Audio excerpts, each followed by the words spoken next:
Welcome to the Exchange Daily. Starting this week, we're changing it up a bit. Each day from Monday through Saturday, we will focus on one of the 6 pillars of Matora Solutions' PAVE framework.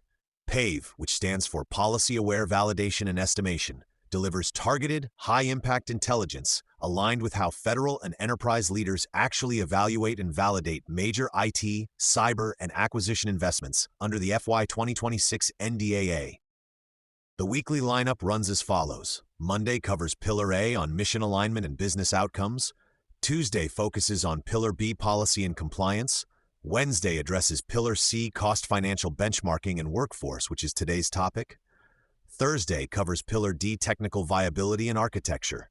Friday is Pillar E user experience and human systems integration. And Saturday wraps the week with Pillar F security and risk. The FY 2026 National Defense Authorization Act includes an important new pilot program under Section 803 that allows the Department of Defense to test expanded financing mechanisms for covered contract activities.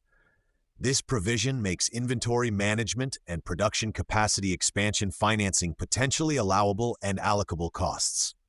For programs involving hardware refresh, cyber infrastructure, or large-scale system modernization, this change opens new avenues for cash flow management and risk allocation. Acquisition and program teams should begin identifying candidate efforts where this pilot could improve financial flexibility without increasing overall program risk. At the same time, labor rate realism remains a critical pressure point. The PAVE framework flags proposals where labor rates fall outside the fiscal 2026 inflation threshold of 9.3%.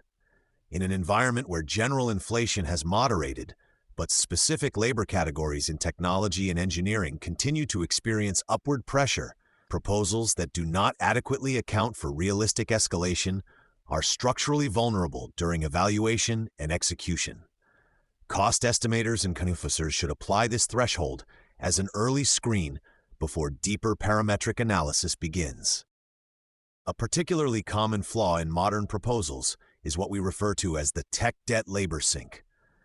Many submissions assume that nearly all effort will go toward new code generation while allocating little or nothing for ongoing maintenance, technical debt remediation, or sustainment activities. This assumption rarely holds in federal environments where legacy systems, security patching, and compliance updates consume significant resources. Proposals that fail to explicitly budget for these realities create hidden cost and schedule risk that often surfaces only after award. Another area requiring closer scrutiny is agile team sizing. Statistical evidence from productivity benchmarking shows consistent drops in output once agile teams exceed 9 people. Larger teams introduce coordination overhead, communication complexity, and diluted accountability that parametric models and historical data both predict. Program managers and cost estimators should treat team size greater than 9 as a red flag that warrants additional justification and risk adjustment in the estimate. These issues highlight the continued value of proven parametric estimating techniques. Models such as COCOMO 2 and Putnam Slim remain highly relevant when properly calibrated to organizational data. They allow estimators to move beyond simple analogy or expert judgment and instead apply structured drivers for size, complexity, team experience, and process maturity.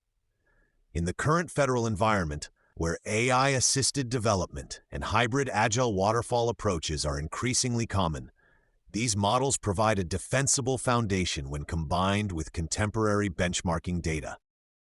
Finally, integrating the GAO 12-step cost estimating process with modern productivity benchmarks, such as those from the International Software Benchmarking Standards Group, strengthens the overall rigor of federal cost estimates.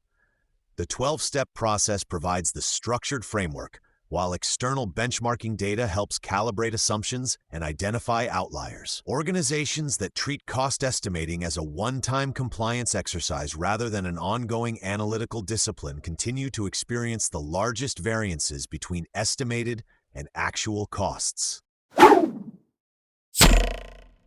That's the exchange for today.